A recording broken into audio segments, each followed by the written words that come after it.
Let's say someone has a great story idea. What do they do next? Well, the thing is, there's a lot of things they can do. I get people that come up to me with story ideas all the time, and I say, well, write it.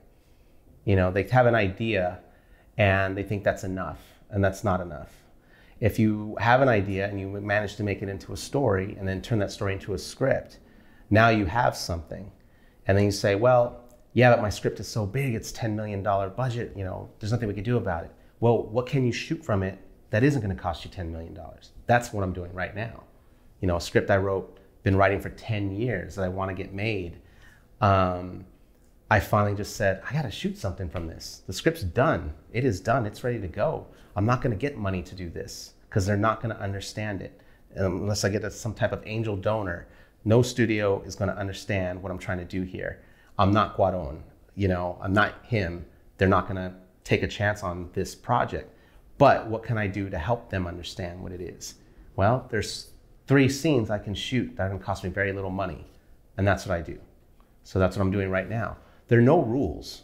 Like now is like the Old West in terms of independent filmmaking. Is it harder to get something on the theater? Absolutely. But to get something made, it is not hard. To get it seen and shown, it's not hard. Now, to get on Netflix, that's gonna be a little bit harder, absolutely. But it's not impossible. You know what I mean? It's not a rich man's game anymore. You're only confined by the things that you put in front of yourself. You know, so I always tell people, like, shoot something from it or write something smaller. You know, don't think your big idea is going to be the first thing out. I got a friend right now that it's got to be 12, 13 years. And it's like, is it a great idea? Yeah. It's the time now. Yeah. But nobody's going to trust you with a $40 million budget to do your passion project, essentially, because they're going to ask, what have you been doing for 12 years? You've been having the same thing for 12 years. Do something. You should have been building up to that. Don't have one thing. You know, I don't saying be a jack of all trades. I'm saying as a writer, have tiers. If you're a writer director, have tiers of things that you can do. If it's a 3-page short, that's fine. If you could tell a story beginning, middle, and end in 3 pages, that's a skill. You know, and now you have something. Put it out there. See what people say about it. It's always never relying on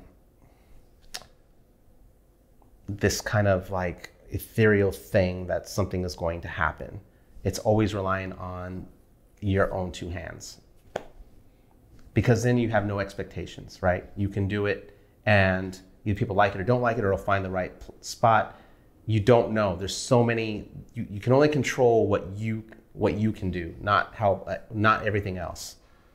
You know, I couldn't tell you how I was going to get my first 3 films financed. You know, I didn't go about it the way that normal people do.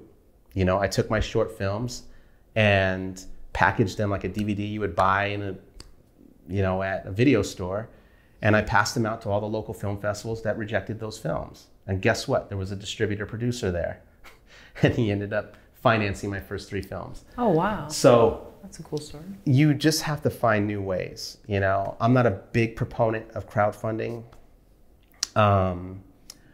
But if, you know, my thing is go get a job for 3 months and save up. You know, don't ask people to give you money for something that you don't even know if you're capable of pulling off.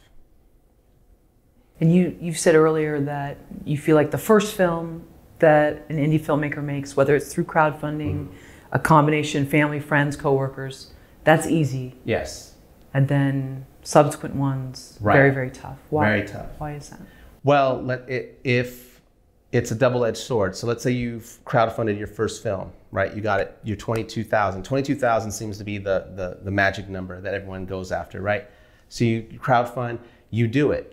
And everyone comes to the screening and they're all excited and they got their button and their t-shirt or whatever.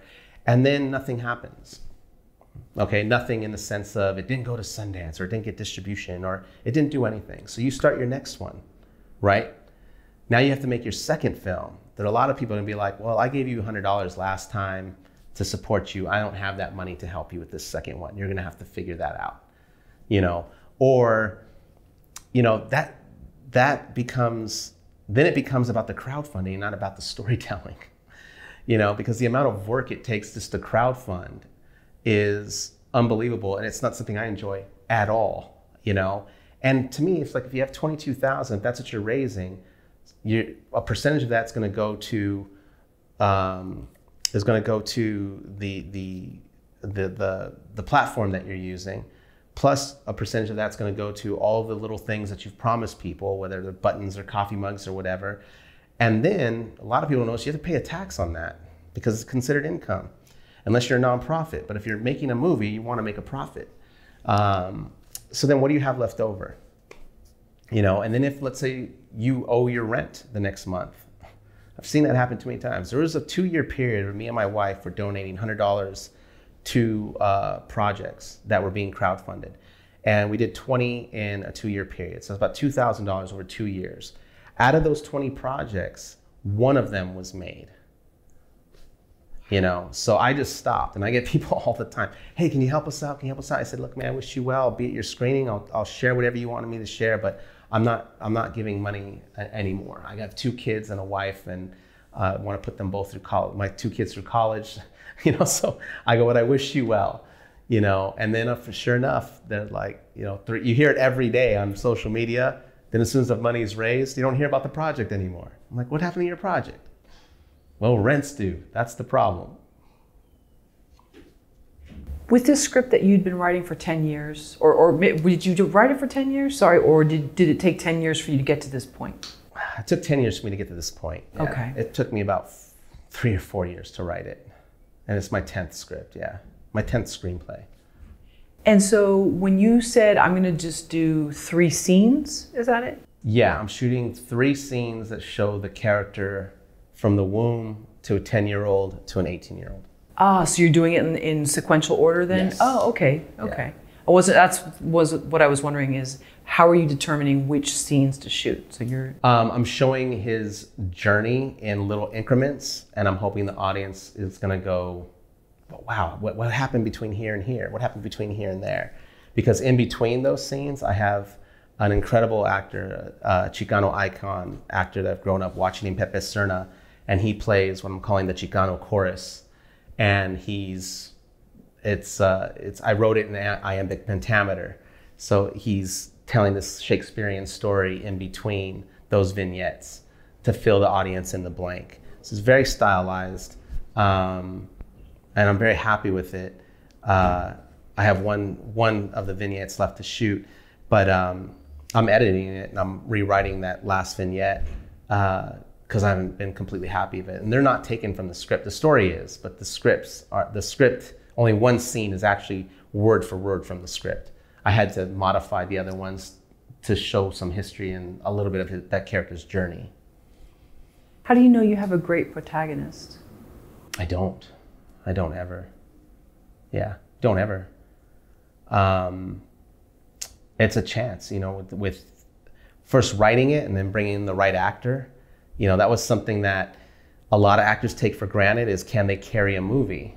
You know, in an independent world, like there are no, you know, you're looking for someone, you have to go off your instinct. Is this guy gonna carry this movie? You know, and are people gonna be interested in this person throughout the entire hour and a half? That's something I don't take that for granted, you know, because if they don't, the movie's done, you know. And I've been fortunate that I've worked with actors that have moved on to bigger and better things, and that's been a validation for me, because when I cast them, they weren't SAG, they didn't have an agent, they were diamonds in the rough.